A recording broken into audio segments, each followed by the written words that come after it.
The Hebrew word for regret is charata, and the Hebrew word for engraved or etched or inscribed is cherut. Both words share the same three-letter etymological root, chet, resh, tet, and thus tradition records there is a connection between these two words, these two concepts, regret and engraved. For just as we speak at this sacred season of our deeds being recorded in the book of life, so may we speak of our regrets being etched into our bones, engraved upon our hearts, incised upon our souls. Regrets we may have, and surely we do, for what our High Holy Day Machzor, the prayer book, refers to as both our sins of commission, those things we have done, as well as sins of omission for things we decidedly did not do. We may have regrets for where and when we failed to live up to our ideals or fell short of our best intentions.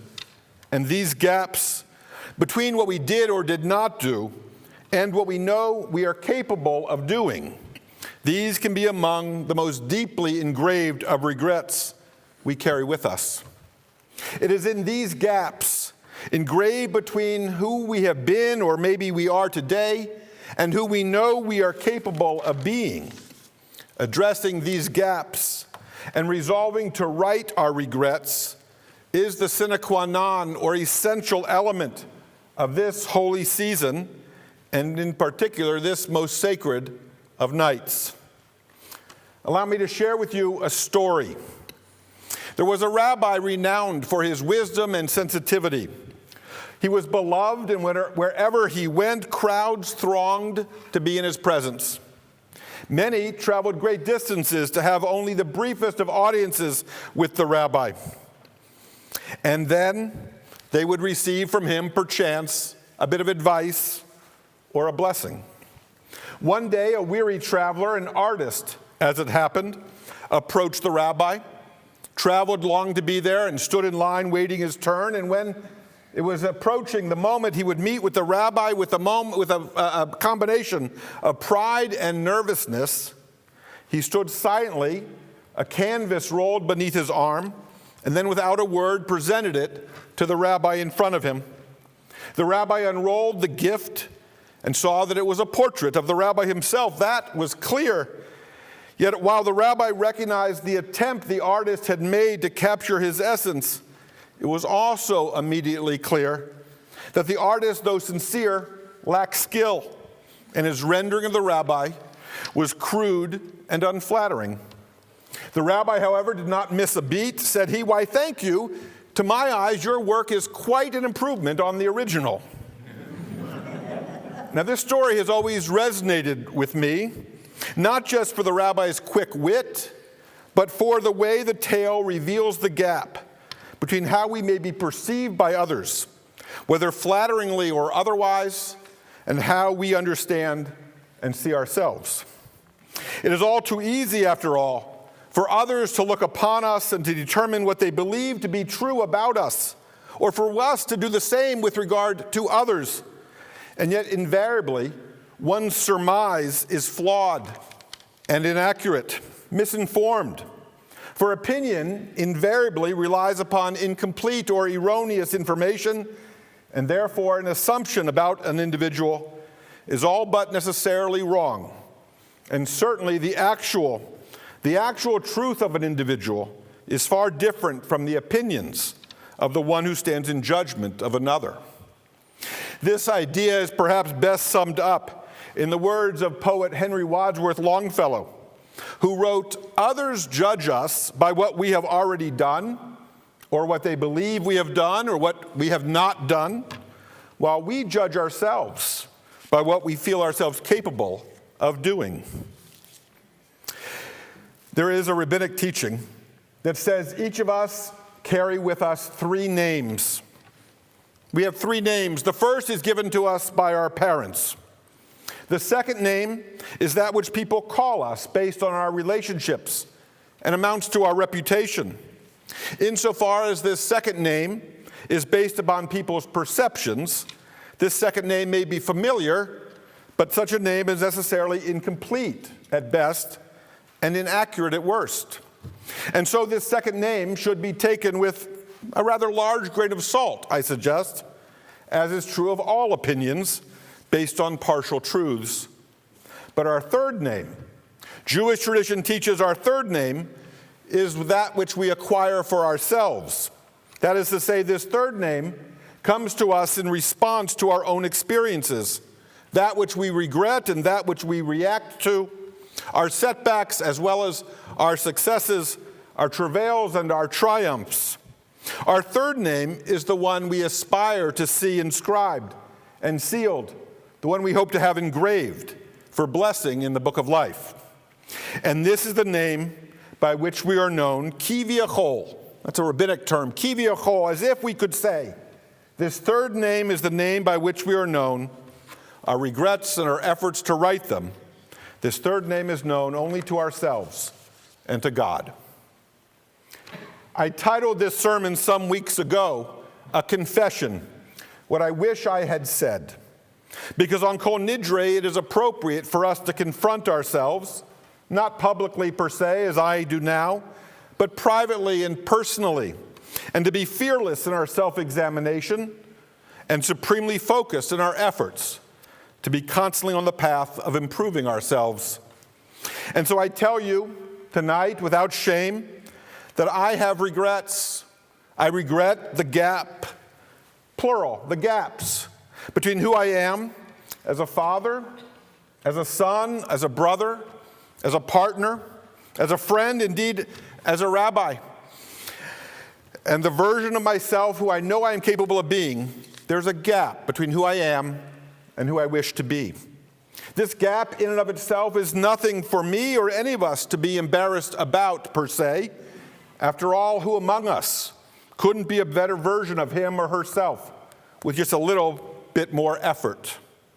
The fact is, with Rabbi Harold Kushner, author of When Bad Things Happen to Good People, I believe in a God who appreciates how complicated human relationships are and how challenging it is to be the very best version of ourselves at all times.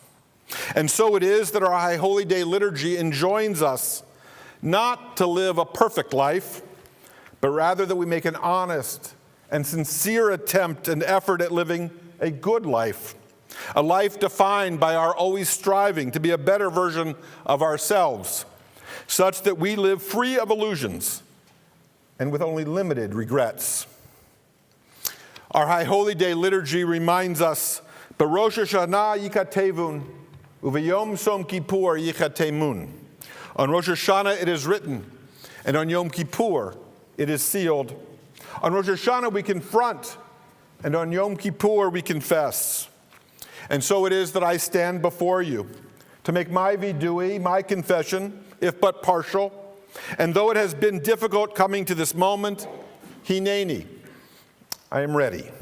For in the words of British philosopher John Ruskin, the primary reward for human toil is not what we get by it. The primary reward for human toil is what we become by it. And so this is my confession. These are my regrets. This is what is engraved upon my heart. This is what I wish I had said. I wish I had asked of the people closest to me, including people with whom I have lived and worked alongside. I wish I had asked more frequently, what does what's happening mean to you? How are you doing? How can I be helpful? I regret not thinking to ask more often after folks' personal concerns. And I regret not asking after their well-being, listening for their answers in full. Focused as I was at the time, not to make excuses, but focused as I was at the time on my own personal and professional challenges. And as a result, some folks jumped to a conclusion or ran with the idea that I might have been indifferent or was dismissive of what was important to them. Nothing could be further. And yet I appreciate that once we have hurt someone's feelings by not asking after them, by not being genuinely curious about them, Once we have hurt someone's feelings, it is impossible to turn back the hands of time. And though we may make amends and make efforts, and though I cannot and do not take responsibility for the feelings of others, I do sincerely regret the impression that I have left with some. After all, for my failure to anticipate and intuit their feelings, for my not asking or saying what they might have expected to hear, an unfortunate and unflattering portrait was painted. And so it is that my regret, charata, is engraved cherut upon my heart and soul. I regret also not expressing gratitude frequently enough, not saying the simple words of thank you to the people who are closest to me often enough. I regret taking family and friends for granted, or assuming that coworkers understand that a job well done is its own reward. But I acknowledge that I should have said thank you more often, for I understand the power of the simplest expression of gratitude, offered sincerely, for even the smallest effort or kindness. And I appreciate how much hearing these words mean to people, for I now know what it feels like to be taken for granted. And I know also the deep gratitude I feel for true friends and for friendship more generally, and I feel myself deeply indebted to those, including the leadership and staff and membership of this congregation, and for so many friends whose courage and encouragement is that which allows me to address you this night as your rabbi, and to be with all of you this season, and to be a part of your lives going forward. So I thank you. Truly, I thank you. And finally, I confess my regret. Perhaps we all resonate and recognize ourselves in this next confession, for I have not consistently told the people closest to me often enough that I love them. These most recent years have been incredibly challenging for me, for all of us, I'm sure. And the fact that I need to be reminded again how important saying I love you is, just those three simple words, especially when times are troubling, as well as when life is tranquil. I acknowledge the importance of saying these words, for they are a blessing every day. And as we appreciate, time is short. There is so much I regret not having said, and I confess I should have taken opportunities when I had them to ask about a colleague's or compatriots or companion's day, their circumstances, their challenges, the chance to let someone know I care because I inquired of them, the opportunity to let someone know they are seen and heard and appreciated because we pause to ask after them, priceless and essential. And tonight I confess my regret also at not often enough letting the people whom I know, the people with whom I share my time, personally and professionally, how grateful I am and how much I appreciate them. I confess to not always making the effort nor taking the initiative to share my most sincere feelings with those I care about most. And I am truly regretful and feel it upon my heart for not having done so. A cautionary tale. A new widower is standing at the edge of his wife's grave. The service has concluded and the rest of the mourners have begun to return to their cars. The widower stands, his arms folded against his chest. Silently, he stands alone with his thoughts, gently crying. The rabbi watches for a moment and then approaches. Standing now beside the mourner, he reaches out to place his hand on the man's shoulder and gently says, "It's time to go." The mourner nods and whispers, "I loved her." "I know you did," the rabbi replied. "No, you don't understand. I loved my wife." "Yes, you shared many good years together." "Rabbi, you don't understand. I loved my wife, and once I almost told her." We all live with regrets. We all know the words we need to say, the questions we need to ask, the musings of our hearts we need to share. And so tonight on Kol Nidre, let us confess and pledge to do better and to be better in this new year. A final story, in keeping with Kol Nidre's essential theme, and an echo of our earlier tale about the unflattering portrait of the rabbi. There was a rabbi. His name has been lost to time. There was a rabbi who served a congregation for many years and was preparing to move to a new congregation. And so the leadership of the congregation he had long served commissioned a portrait of the rabbi that would hang in the shul.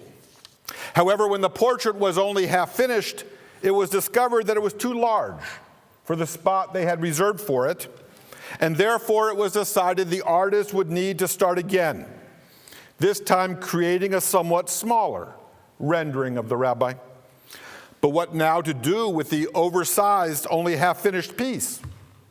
Well, a thoughtful member of the congregation decided to purchase the portrait, half-completed though it was, and to offer it to the rabbi as a parting going-away present.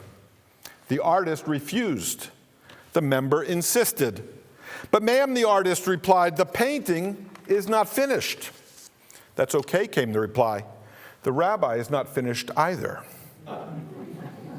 We are all works in progress, and not because of how others perceive us as perhaps incomplete or lacking, but rather because in our hearts we understand that we are each so much more than any of us can say or name. Or in the words of the author of The Little Prince, Antoine de Saint-Exupéry, it is only with the heart that one can see rightly.